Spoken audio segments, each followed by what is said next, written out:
If you think the Galaxy S24 is basic compared to the mighty Galaxy S24 Ultra, think again. The smaller Galaxy S24 is a super-powered marvel with all the processing power of Samsung's best phone, packed into a much smaller design that is easier to fit into a fashionable pocket. What can you do with this much power in such a small phone? You can use the new AI tools from Samsung and Google, including the cool circle to search that easily answers the question, "Hey, what's that?" Whether you are looking at a web page, a YouTube video, or even a photo you just took. You also get the Samsung Galaxy AI translation that work like magic, changing your words into a foreign tongue and letting you understand somebody across the language barrier. You can also play games, obviously, and the Galaxy S24 is a gaming powerhouse made better by its take-anywhere size. This phone easily beats the iPhone 15 in inside-by-inside gaming tests, and it approaches pro power in terms of processing and productivity. It can even run Samsung DeX, the desktop environment that makes your phone work like a real computer when you plug in a keyboard, monitor, and mouse. While Apple screams on the CPU in its iPhone 15 and 15 Plus, giving those phones last year's processor, Samsung endows every Galaxy S24 phones with the same Qualcomm Snapdragon 8 Gen 3 chipset, at least in the US. Elsewhere, this phone and the Galaxy S24 Plus might use the Samsung Semiconductor Exynos 2400 chipset, and we'll be testing that model shortly, but we expect performance will be similar no matter where you buy the S24 and S24 Plus. The result is a phone that not only runs fast but also runs a long time, as we have seen great battery performance from phones with the latest Snapdragon on board. In battery life, the Galaxy S24 easily beats competitors at this size and price, lasting hours longer than the iPhone 15 or Pixel 8. The Galaxy S24 has a display that can crank out terrific brightness, though it isn't brightest or the sharpest display you will find. I had no complaints, even though I need to wear my reading glasses to read fine print at the highest resolution setting on the Galaxy S24. The display looks brilliant no matter how bright or dim it was set. For cameras, the Galaxy S24 can't compete with the Galaxy S24 Ultra, a phone that costs $500 more in the US, but it has the specs and features to take on the latest Pixel, and iPhone 15 fans should be jealous of the real 3x zoom lens that the Galaxy offers. There is no optical zoom on the iPhone 15, and once again Samsung wins with versatility, if not pure image quality. Samsung needs to prune its features and simplify, especially if it wants to win over iPhone fans someday. The iPhone 15 doesn't make you dig through 3 layers of settings to find the coolest new features. It just works. Samsung needs to just work a lot more on its software, because the Galaxy gets harder to use every year. Soon it will be too far gone. If you want more battery life, more versatility, and some seriously powerful productivity features, the Samsung Galaxy S24 is the right choice. If you don't care about all the extras and just want a phone that nails the basics, there are simpler and more elegant options available from Apple and Google, but Samsung gives you a sense of the possibilities that are coming in the future. You just have to drag the phone out of the past to find it. Samsung is a perennial favorite when it comes to smartphone displays, and the Galaxy S24 is no disappointment, but it also isn't the clear winner in any aspect. I enjoyed reading web pages, playing games, and editing photos on the smaller screen, and even small text was legible and sharp. The screen was also plenty bright, even in outdoor sunlight, taking photos with the camera. Samsung is not giving us the sharpest display with the Galaxy S24, and it's odd for the company to fall behind a bit. The Google Pixel 8 and iPhone 15 both have a higher pixel density, making them technically sharper, though you might not notice the difference. The Galaxy S24 can get brighter than both of those phones, but OnePlus is pulling some 4500 nit magic out of its hat with the similarly priced OnePlus 12, so Samsung isn't the resounding brightness winner. Overall, I had no complaints about display unless I'm truly nitpicking. In our official lab tests, the Galaxy S24 had a wider color gamut than any competitor. Samsung is still sticky about Dolby Vision HDR support, which is what Netflix favors, but HDR10 Plus content look great and you can find that on every other major streamer. While I like carrying a smaller phone, the 6-inch display on the Galaxy S24 isn't quite big enough to hold all of Samsung's features. The H panel is turned on by default and it takes up so much room on the side of the phone that it was easy to swipe it open accidentally when I just wanted to use a back swipe gesture. The quick panel also became more complex and this makes it harder to read and use on the smaller Galaxy S24 display than it was on larger Samsung screens.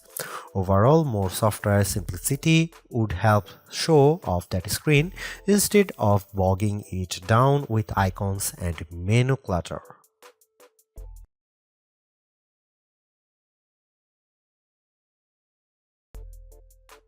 Sure, the Galaxy S24 Ultra is our top camera phone, but that doesn't mean the Galaxy S24 is a slouch.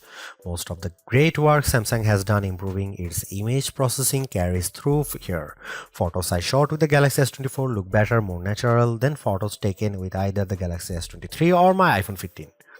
You also get a real zoom lens with the Galaxy S24 and it helps a great deal. Having a real 3x zoom brings you closer to the field on the stage even if the zoom lens is paired to a awfully small sensor that produces images with more noise and blur than I'd like. No matter, neither the Pixel 8 nor the iPhone 15 has optical zoom around back and real zoom is always better than digital zoom, all things being equal. You might occasionally get better shots from the main camera on the iPhone 15 and the Google Pixel 8 does a better job with low light images, but the Samsung Galaxy S24 is much more versatile. I actually find Samsung's different camera modes like the food mode or the dual camera video recording mode to be fun and useful. My baked goods look detectable when I shoot them with the Galaxy and the dual camera's video is great for reaction shots with my kiddo. Samsung also brings a bunch of AI tricks into the camera both in the camera app and Samsung's image gallery. I wish there weren't two photo apps including Google Photos, but here we are. Unlike the Pixel which gives you AI editing in Google Photos, Samsung keeps its Magic Editor software in the gallery. With Magic Editor, you can resize an object in your photo and move it around. You can erase the background entirely and replace it with something new. The phone will use AI to figure out what's happening in the foreground and match the new background appropriately. There is also a tool that adds more background to an image if you rotate it and end up with blank space. In practice, these are surprisingly useful. I like erasing spectators in the way when I am trying to see my kid on the field. The generative AI did a nice job without a heavy hand, and the results usually looked natural enough. I hope Samsung doesn't go too much further into creating fake imagery, but the Galaxy S24 will affix a watermark to images that have been edited using AI. Here you can see some camera samples.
Even though the Galaxy S24 is the baby of the S24 lineup, it is still packed with power.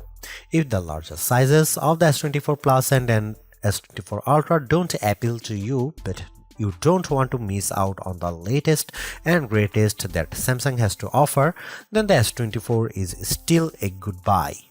Galaxy AI is one of the big selling points of the entire lineup, and though I wouldn't quite say it's the reason to upgrade, some of the AI features do come in handy. I am mostly referring to Circle to Search and the generative photo editing tools, but the live translate and interpreter features will also be handy in a specific situation.